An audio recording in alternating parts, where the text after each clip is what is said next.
everybody. Thank you for sharing, giving up your Saturday afternoon for us on such a lovely day. I wish it was rainy. We would have had more people.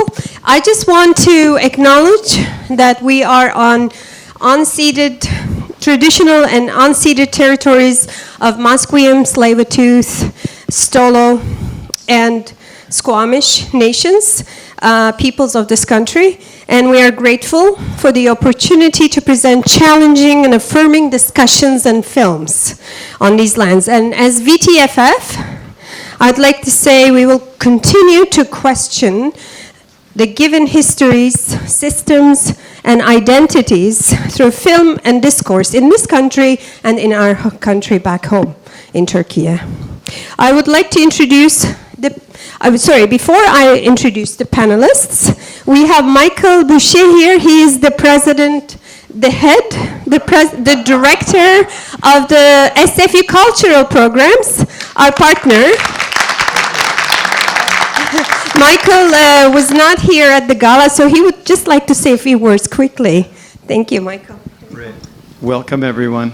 It's just a pleasure and it's just a delight. I recognize some of the faces here. We do a lot of crossovers with a lot of our partners, so that's what makes it an enriching experience for us all. We're really excited about how things are unfolding. I mean, Turkish Film Turkish Film Festival is going to be a fixture and a long-standing partner of ours in the future, and it's just great discourse that is happening here.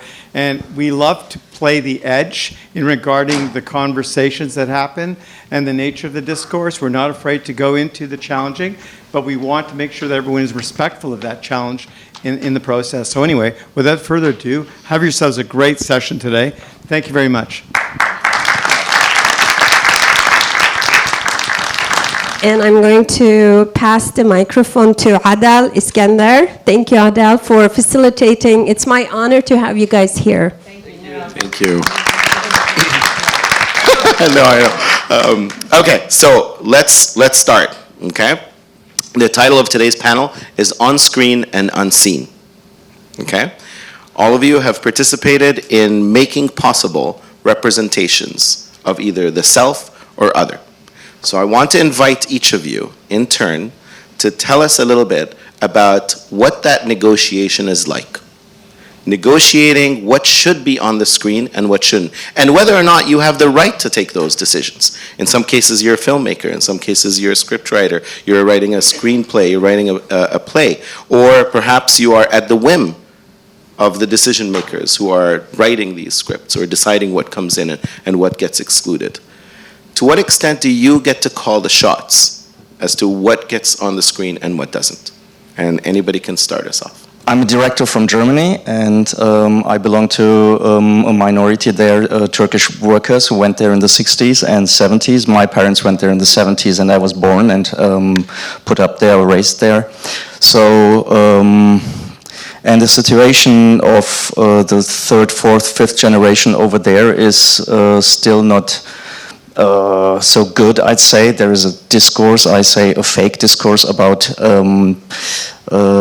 integration, you know, because there is always the demand from German side, yeah, they're not integrating themselves, you know, they don't want to, and so this is what you always get.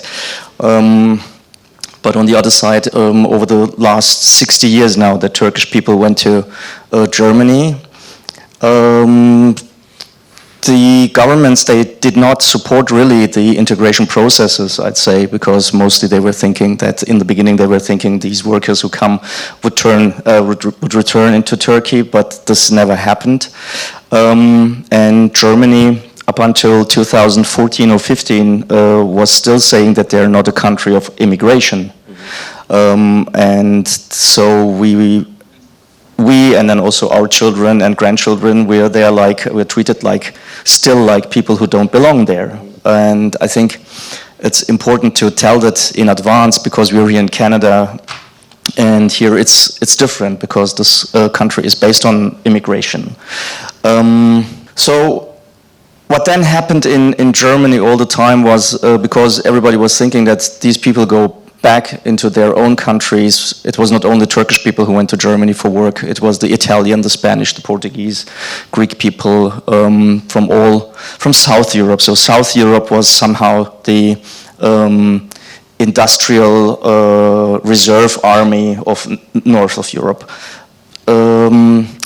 So because all these people stayed there, somehow Germany became a mixed population or a mixed society, let's say, but still there is still this demand that there is this something they call Leitkultur, the leading culture, and this should be German, and everybody should adapt to that culture. And so representation-wise, on screen, you know, Turkish people are not seen so much. We have German-Turkish directors, like the most famous of them is Fatih Akın, that everybody knows here for sure. But the representation is always somehow, I don't know, weird, I'd say, because there are all these cliches, and also the Turkish or German-Turkish directors, they're always somehow playing with these cliches, or they're doing films that are like, where you get always this feeling, nah, I'm not so sure whether this should be told that way. And that's happening a lot. Then besides the Turkish, because we from Turkey, we are not one homogeneous cultural mass.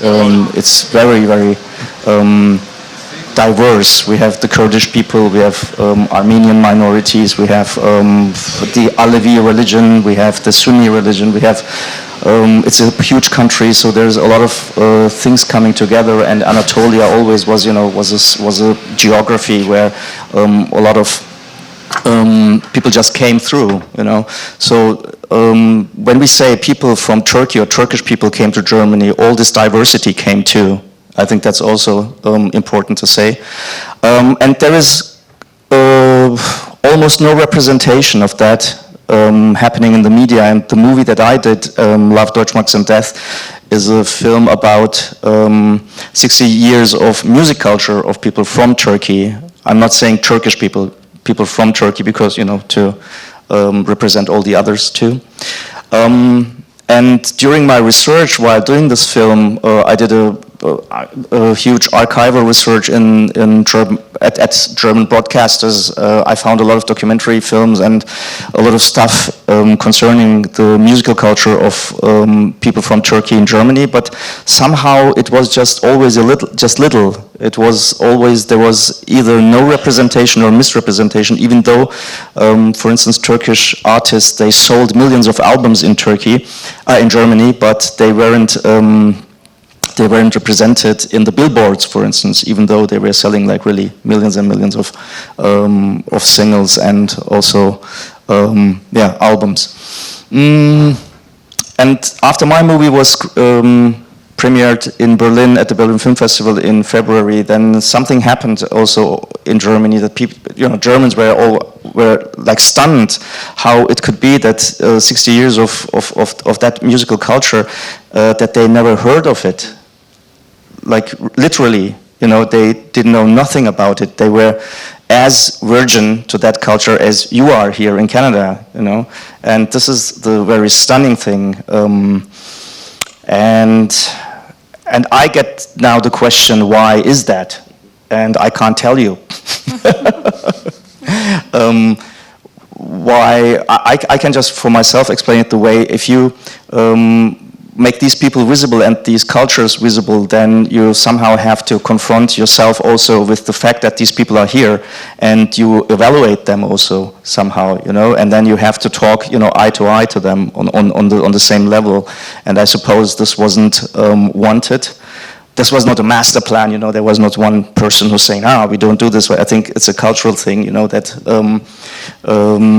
also people who work in the media, and also people who are responsible for just giving away funding, for instance, or giving away TV slots, you know, that they did not do that, or is it called scarcely? Like, now we are at a situation. We are somehow part of that society, but we are not. There's a huge racism going on in Germany. Daily racism, structural racism. and we somehow have to deal with it as the new Germans. I let it here. Yeah. Thank you, Joe. Oh, thank you.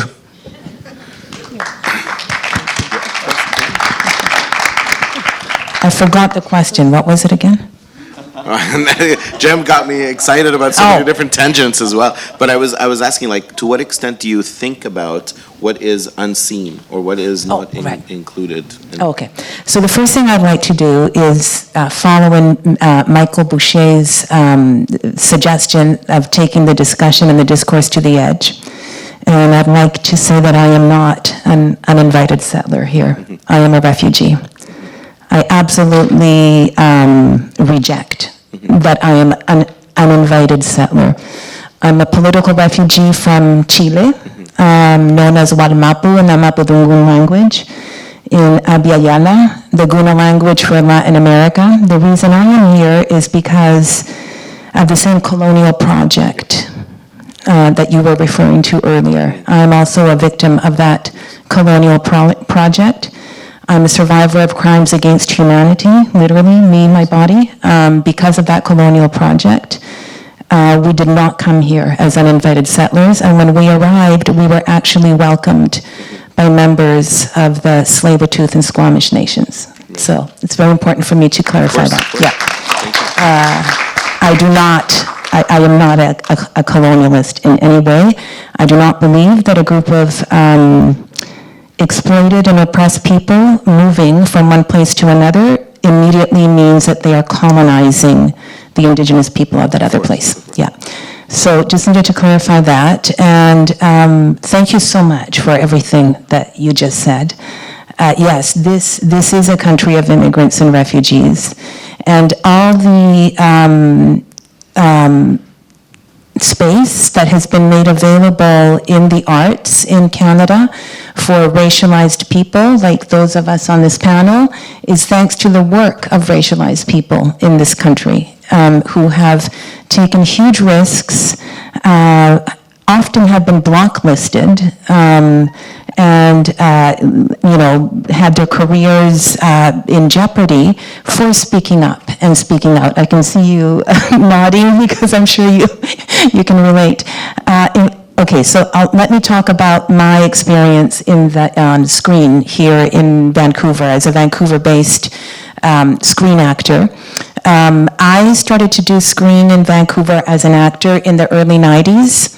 At that time, just like now, at that time, almost all of the productions that were being shot here were from the United States, from Hollywood. The only roles that I was being seen for was hookers and maids because I'm a Latina woman. It is only very recently that I've actually been seen and doing roles like doctors and lawyers.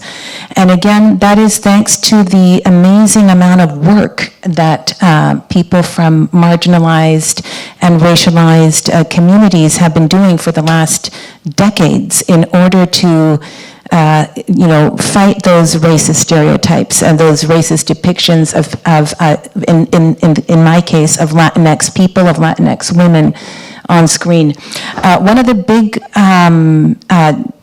discussions that's happening right now publicly is what is a Latinx person? Because Hollywood seems to think that Spaniards are Latinx people, right? So, you have people like Javier Bardem and Penelope Cruz and Antonio Banderas taking our roles. I want to be very clear. If I were to move to Spain right now and were to, try and get work in the screen industry in Spain, it would be very difficult for me because in Spain I'm a racialized person because, I am a product of colonization, of the Spanish colonization of Latin America. And there is a slur in Spain for Latin Americans, which is sudaca. So I would just be a sudaca. And I can guarantee that I would not get any roles playing a Spaniard, right? And yet Spaniards come to North America and take the roles of Latinx people, right? So right now there's a big discourse. One of the people that's at the head of that, one of the most famous people that's at the forefront of that argument is John Leguizamo, who is a fearless spokesperson for Latinx and proper Latinx representation on screen, where he constantly says, why? Why are these Spaniards who are Europeans, who are considered white, taking the roles of Latinx people? So I could go on forever, as you can imagine, but I'll stop there because I would really love to hear from the others. Thank you. It's like that because mine is more micro, according to you as a storyteller. Okay, can you hear me? Yeah? Okay, so I'm Baljeet Sangra. I'm a documentary filmmaker, but a bit about my background. I would say, I guess, third generation Canadian. My great-grandfather came in the early 1900s. I'm just going to try to sort of talk about the personal and then maybe my work that's a sort of, could be seen as political, even though it's based on personal. But I just find it really interesting, like, a big family here. Our family's been here well over 100 years, but we don't really share, like, the struggle and the stories. You get little bits of it when I was growing up, I would see adults talking, but never so much about the hardships. And, now looking back, I wish I had opportunity to, say, speak to my grandfather or, what was, that isolation, the racism, and then you would speak to people of my parents' generation, they'd be like, oh, it wasn't so bad. But then you're like, but, you worked in a logging camp and they were like, segregated by ethnicity. Like, how is that a good thing? You weren't allowed to buy a house, say, in Victoria, or you were limited to, what opportunities were available to you, like in school and so forth. And, my grandfather was here when, Indians weren't allowed to vote, and just so many stories, but they never really shared a lot of it. I mean, I did see some political activism more like around more contemporary issues around voting or unions and so forth. So I think I've just been in the periphery, but I wish I had asked more and the sort of collective history. So maybe I was sort of an archivist in a weird way, but not really. But I mean, that sort of stayed with me when I got an opportunity to be like a storyteller. I don't know how that happened, but it happened. I'm really seeing a change, but it's definitely never been easy. As a young person, when I was growing up here, you would never see yourself reflected on the screen or TV, and if you did, it was super stereotypical. And then even like Apu or something, like, I don't know why people feel they can tell a joke with an Indian accent when they're not Indian, like, just all that kind of stuff that you just kind of like, oh, okay, here we go. But just not be seeing yourself, not being reflected, definitely stereotypes. And, cut to, like, we'll go over a bunch of years, but now there definitely is this conversation about who should be telling whose story, and I'm really happy about that. And definitely, as Carmen said, that's been on the backs of a lot of people really pushing for that, advocating for that, sacrificing for that. And so with that, I've been lucky to have some opportunity to do some documentary filmmaking. And, it's a lot of pressure too. And I've been really interested in telling stories from my own community because I just feel like it's never been represented. And if it is, it just sort of adds to the stereotype because it's kind of like, well, what has been left out? You can just take a slice of a story and just stick to that or project it in a certain film or in the news clip or whatever in a certain way to add to that story. But what is not being seen? What has not been talked about? What are the nuances? So I did a film called Warrior Boys. It was my first documentary, and I made it really simple. I went to a high school in Surrey. I had 2 kids at the crossroads that were in and out of the principal's office, that were kind of in and out of gangs, followed them over a school year, and a young guy who was an ex-gangster, and he got politicized, and just sharing his experience. And, he spoke about the racism growing up in Vancouver and, needing to, just trying to find some solidarity and also just to get through high school. And then another person who's a South Asian principal. And just, also to see yourself reflected in school, right? That helps. So it could really add and not just kick you out right away. So it's a simple story, but just, it was on television.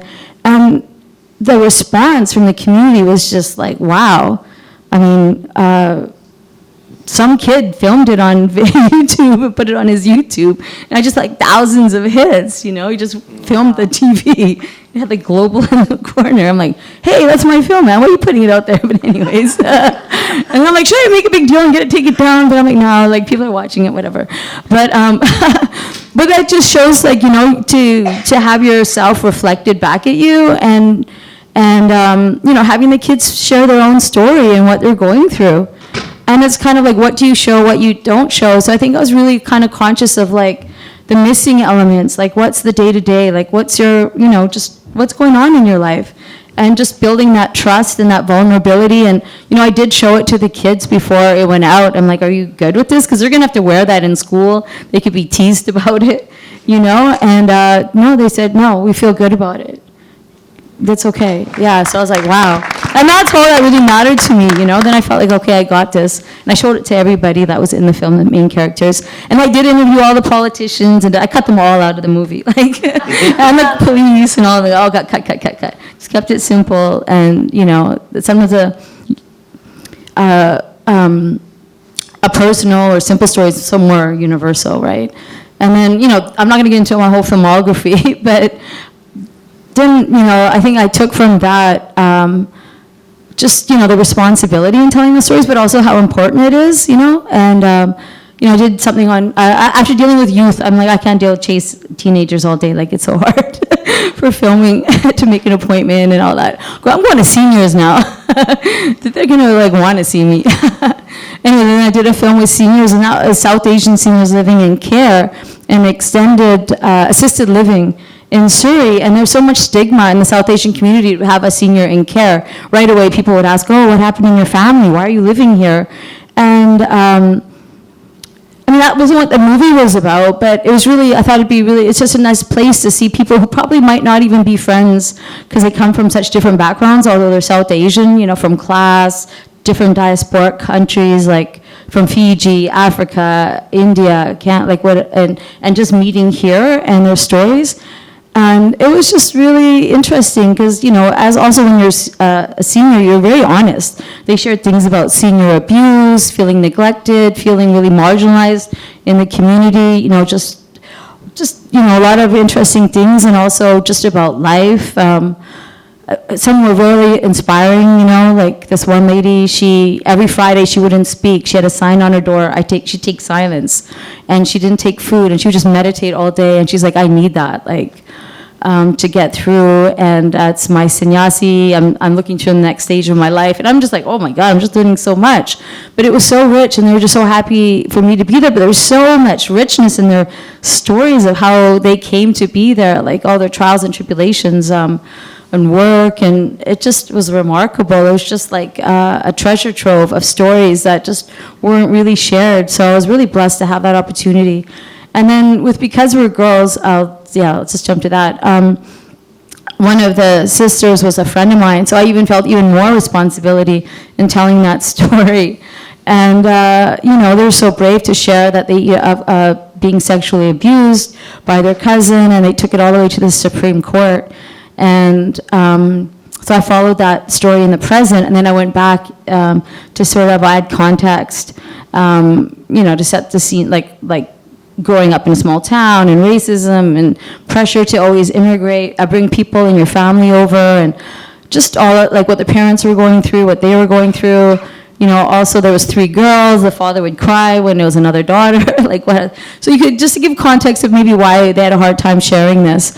But also in telling the story is kind of like, you could just stick to trauma or this experience, and I felt it was so important, there's so much more than their trauma, that we also have to show some lightness, you know, like fun, sisterhood, a celebration, like, even though they were able to confront their parents for the wrongs of their childhood, and, you know, they saw their day in court by confronting the abuser who was their cousin, there was a lot of beautiful moments, you know, lightness in the darkness, you know, and I thought that was super important.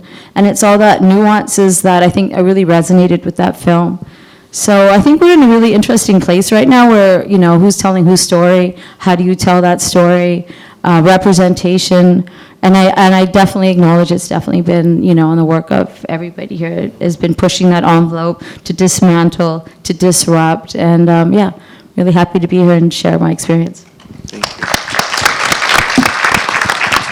Thank you so much. It feels like our stories make all of us to get involved with art, and basically in the very source it is all identity. For me, I born and grown up in Ankara, the capital of Turkey, with a Kurdish origin. And when I decided to be an actress, I was 13 years old and had a traffic accident, broke my back, and lying down, start to read Chekhov, Shakespeare, and fall in love with the possibility of becoming someone else and just embodying another person, how many lifetime we can put inside one life. So after that research, I start to be like a Ankara Art Theater youngest student for a while.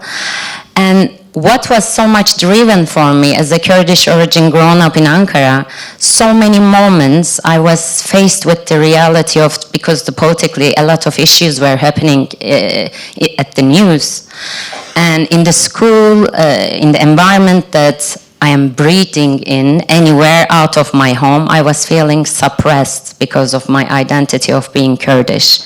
So when I start to go to workshops in the world for becoming an actor and to explore about it, all my colleagues were coming out on stage of saying that, okay, my parental kind of trauma made me an actor. I feel so stranger to... Mine was not that. Mine was, yes, they are not maybe perfect, but I know that they did their best, my parents. But I was more feeling like, I want to fight with prejudice. And I really feel and save the reality of seeing each other with some filters is making us blind. And I really feel like, okay, if I am aware of it, I can fight through art, becoming someone, defending them, and to tell some stories. And now I am immigrant. So many identity. Identity is the issue for me. Being woman is also a subject in my very beautiful country. So it is quite like defending. In my 31st time, I start to think about who I am really. I was thinking that I'm enough lucky to be an artist and I'm engaging with who I am, but no. There was so many unresolved questions in that time, and 30 was giving me the courage to go more deeper and to go more brave into who I am. And I have a son, 12 years old. It's been 4.5 months that we start to live in Vancouver. And as I am here, I'm feeling like this territory of giving all the reconciliation and respect to the autochthon of the earth is somehow holding a space for really becoming who authentically I am.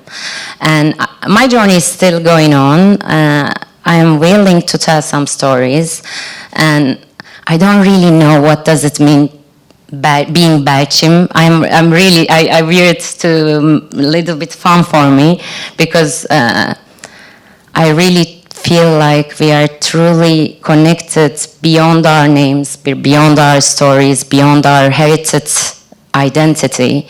And I am so much willing to connect that. And as an actor, my work is to knowing myself, analyze this really objectively, to be able to embody someone else and transmit of your stories to the audience in the right way. So the work and the journey is long, it seems, but very exciting, because as we are going deeper, it's getting more colorful and more connected.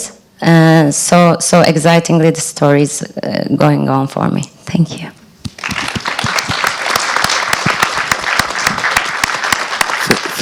Thank you so much. I can't tell you how deeply touched I am with every one of your comments, largely because we really got to the essence of what makes the work, and really it's at the core of who you are.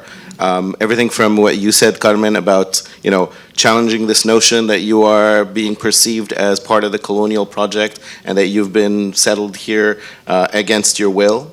I mean, that is part of an experience that I think is really glaringly important and needs to be said. And there is a revisionist history around building solidarities between, disenfranchised, dehumanized, dispossessed communities of the world who are subject to colonialism.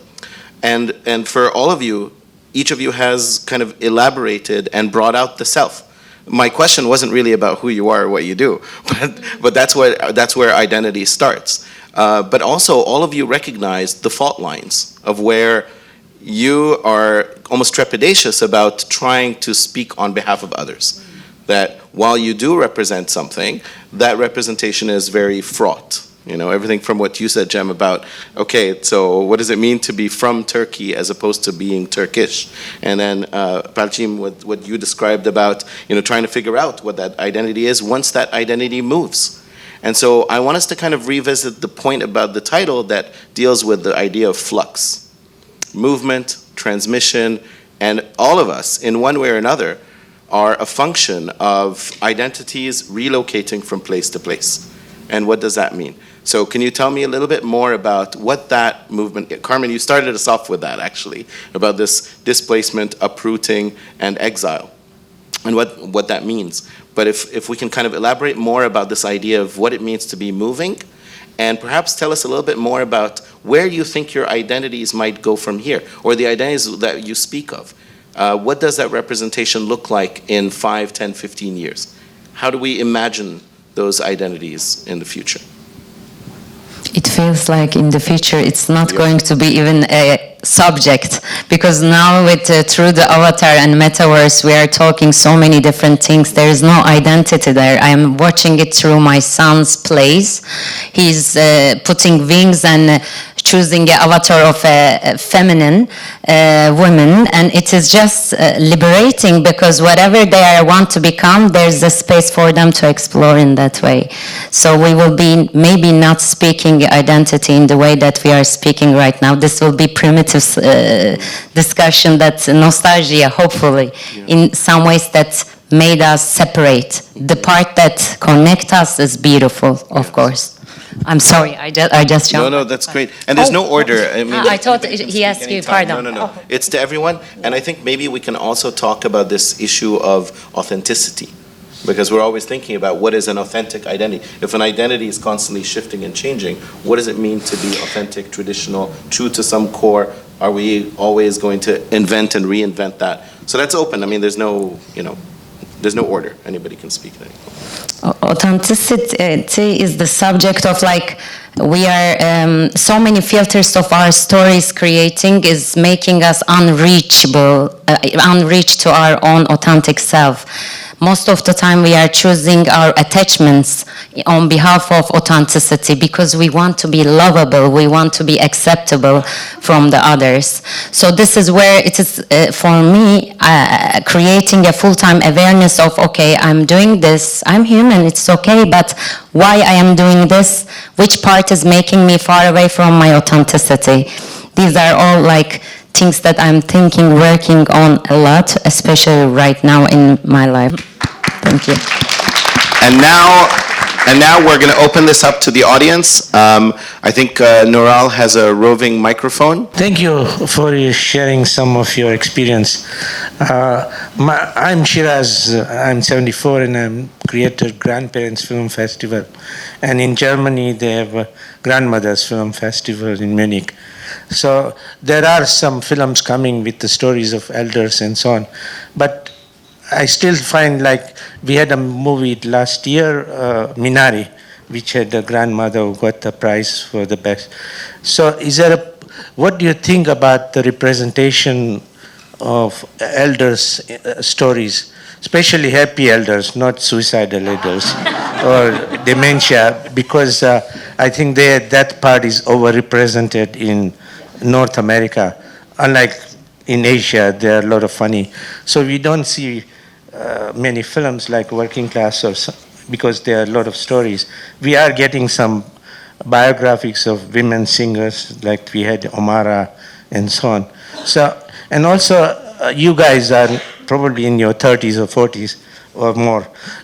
What do you see yourself in 20 years? What do you think should be represented, and what type of films would you make? Would you make films which are of your age or still focusing on other stuff?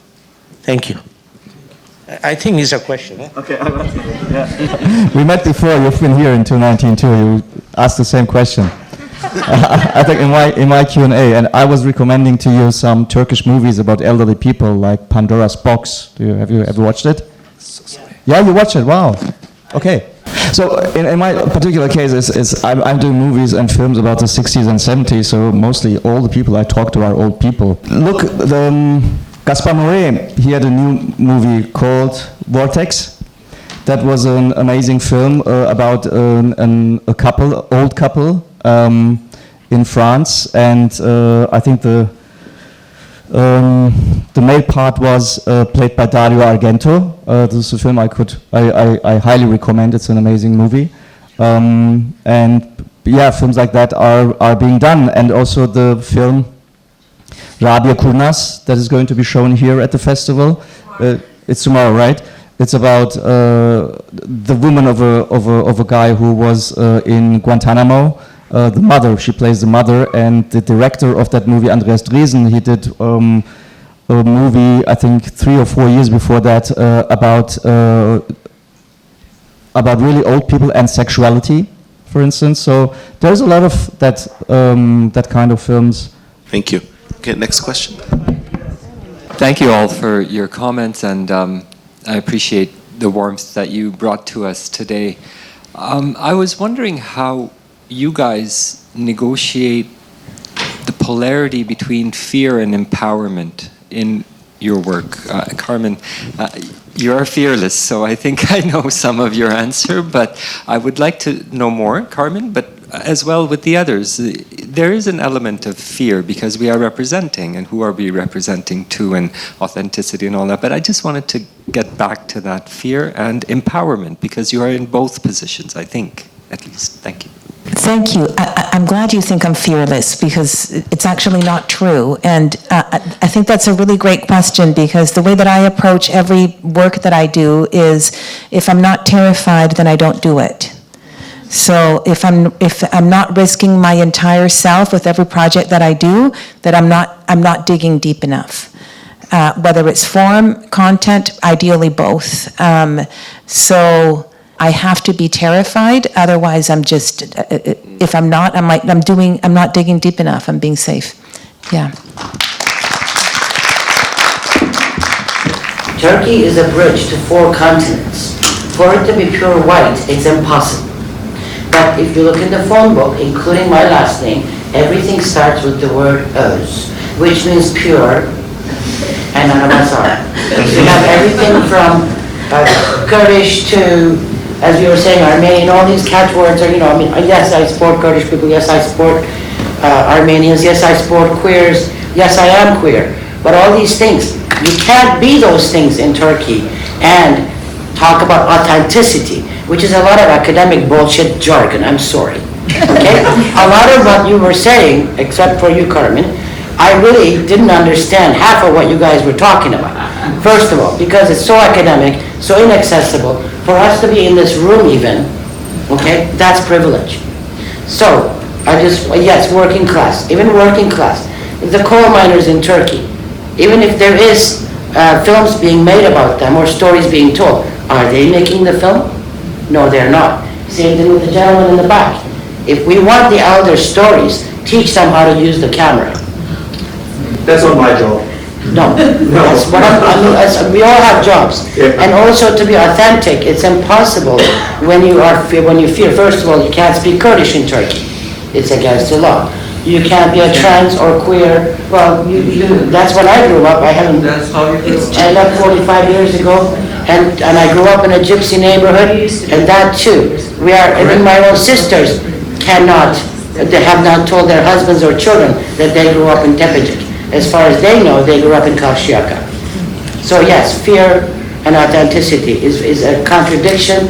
Turkey is full of contradictions, And we have Afro-Turks, for example, that are finally coming out of the closet. When I grew up in Izmir, of course, some of my best friends were black. Not saying that like some of my best friends are black, but they actually were. You know what I mean? So, but in Turkey, the Afro-Turk photo, whatever, at the gallery is not put on by Afro-Turks. It's all by white Turks. Okay, so, and for what I could understand, I think all of you made a lot of sense, and I appreciate your stories. You too, Bosh. Thank you. Thank you.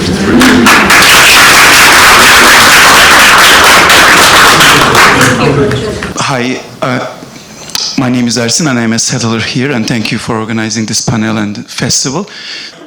My question is, on the left, are we losing something, like in terms of, like after all the identity stuff, we talked about one notion called authenticity, right? So we are trying to find something universal, something core, and that's more like a modern approach to self.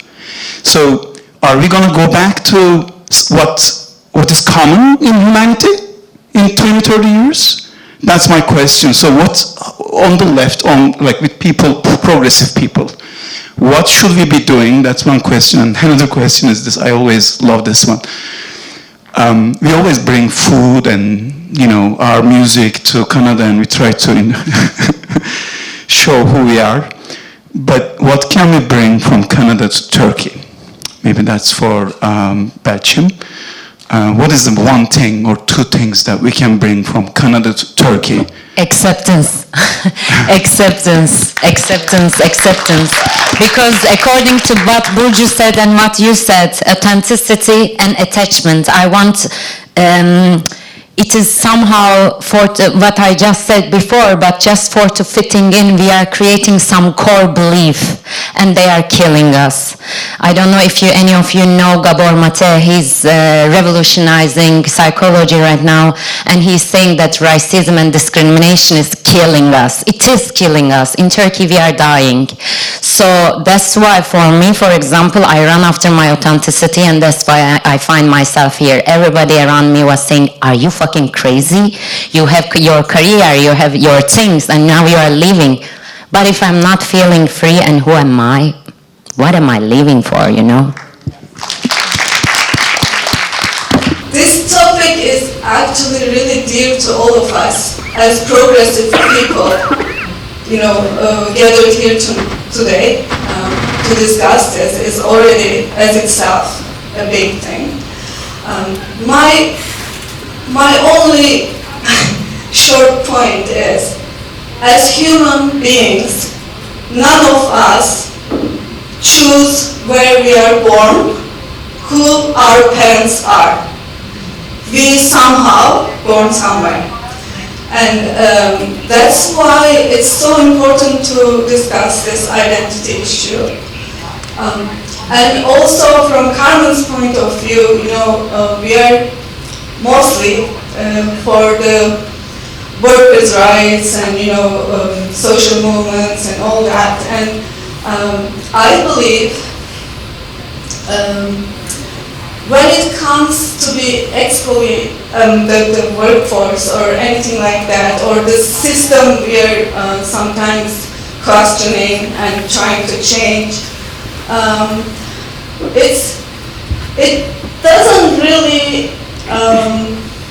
it doesn't really matter for from what identity or ethnic background we are.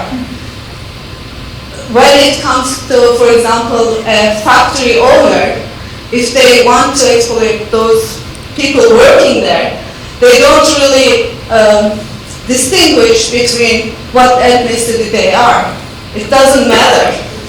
For the system to go on, to keep us in silos is really important, because that's how this system goes on.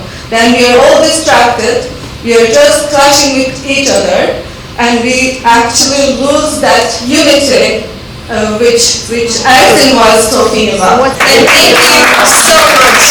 Thank you.